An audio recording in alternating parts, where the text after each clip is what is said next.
Hello. Bienvenue dans Vive la trentaine, je m'appelle Florentin. Bon, je suis un nobody évidemment, mais un nobody qui a vraiment hâte d'entrer dans sa trentaine. Mes 30 ans approchent et heureusement ou malheureusement, il y a toujours plein de choses à faire. J'ai envie de me challenger et de démontrer à tout le monde aussi que ce n'est pas le début de la fin, comme disent pas mal d'entre nous, mais plutôt le contraire. Donc voilà, je suis sûr en plus qu'il y a pas mal d'entre vous qui sont comme moi, qui ont hâte de passer la trentaine parce qu'ils savent qu'ils vont faire de grandes choses, qu'il y a de belles choses à faire. Voilà, vous allez retrouver que des bonnes vibes dans ce podcast. Montez le son, c'est parti pour l'épisode. Sur YouTube, il y a un jeune anglophone qui t'écrit des yeux là. Wake up! Wake up! If you wanna succeed, you don't have to sleep! Non mais vous inquiétez pas, on a plein de formations qui vont vous mettre à niveau et faire de vous un trentenaire exemplaire. Prendre du bide, perdre ses cheveux, se passionner pour les prêts bancaires.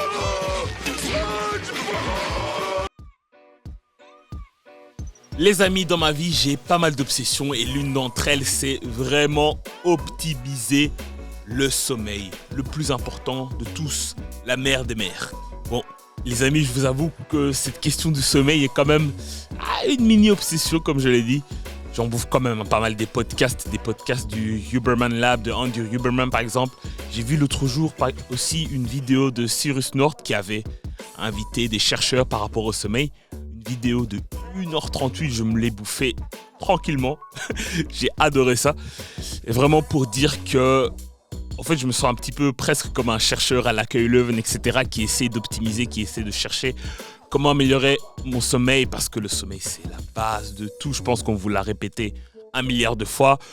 Et ce que j'ai découvert par rapport à toutes mes recherches, toutes mes obsessions, tous mes podcasts que j'ai écoutés, c'est qu'il y a 2 grandes lignes, en tout cas pour moi, que je peux améliorer pour vraiment avoir un sommeil de qualité, à l'allemande, Deutsche Qualität. Hat aus Leder, deutsche Qualität. Premièrement, tout ce qui tourne autour de la lumière. Et deuxièmement, c'est le timing de mon alimentation, surtout le soir. D'abord, on va aborder la lumière et j'ai envie de raconter mon histoire au Portugal. Bon, j'ai passé mon mois de mai et un petit peu mon mois de juin 2025 au Portugal. C'était un voyage juste incroyable, mon meilleur voyage ever pour l'instant. Vraiment être posé, travailler, faire partie de la vie locale, etc. Je recommande à tout le monde pour n'importe quel pays. Et l'une des choses que j'ai adoré au Portugal, à Lisbonne, c'est que j'ai dormi comme un prince. J'ai eu un sommeil exceptionnel. Pourquoi ça? C'était tout simple. Bon, j'avais une grande chambre, hein. Je pense que c'était une chambre de 16-18 mètres carrés, quelque chose comme ça. Grand lit. Mais surtout au niveau luminosité, on voyait rien du tout. J'avais non seulement un rideau, j'avais aussi des volets. J'avais une porte qui menait pas sur la salle de bain ou qui menait pas sur le salon, qui menait vraiment sur le couloir obscur. Mais du coup, en fermant les volets, la porte et les rideaux, il n'y a aucune lumière qui passait.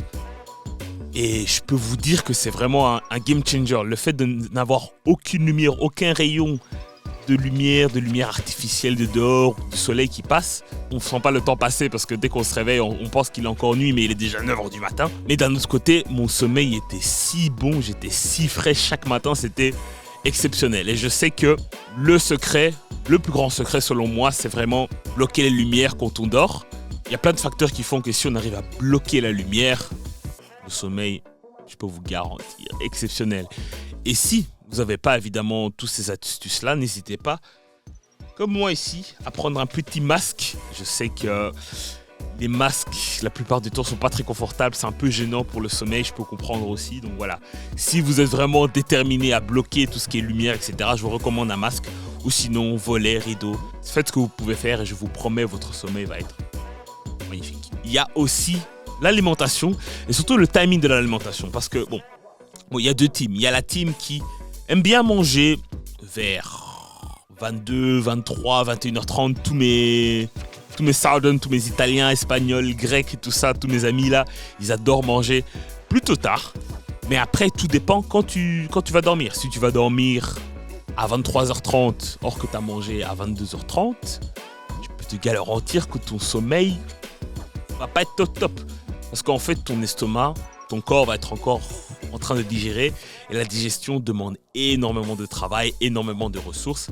Et à cause de ça, ben, ça fait que ton corps n'est pas tranquille pour pouvoir dormir, se poser, emmagasiner tout ce qui s'est passé pendant la journée, réfléchir dans son cerveau, etc. Et du coup, ça fait que le sommeil n'est pas ouf. Franchement, j'ai eu pas mal d'histoires où je rentrais peut-être de soirée et que j'avais juste envie de prendre un petit snack ou quelque chose parce que j'avais faim.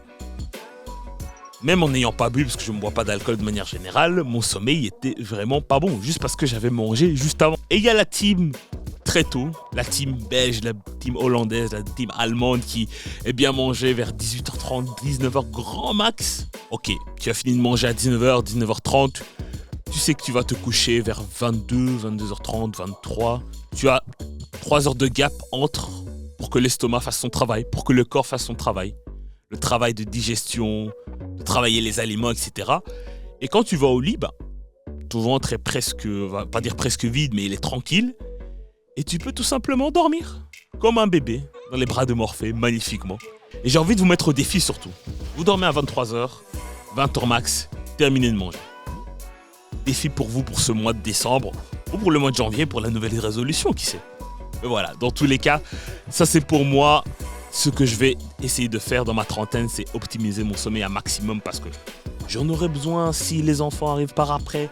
J'en aurai besoin si j'ai envie de cartonner, de faire tout ce que j'ai envie de faire de manière optimale. Merci de m'avoir écouté, évidemment, surtout. Et on se retrouve à la prochaine. Ciao. Au revoir.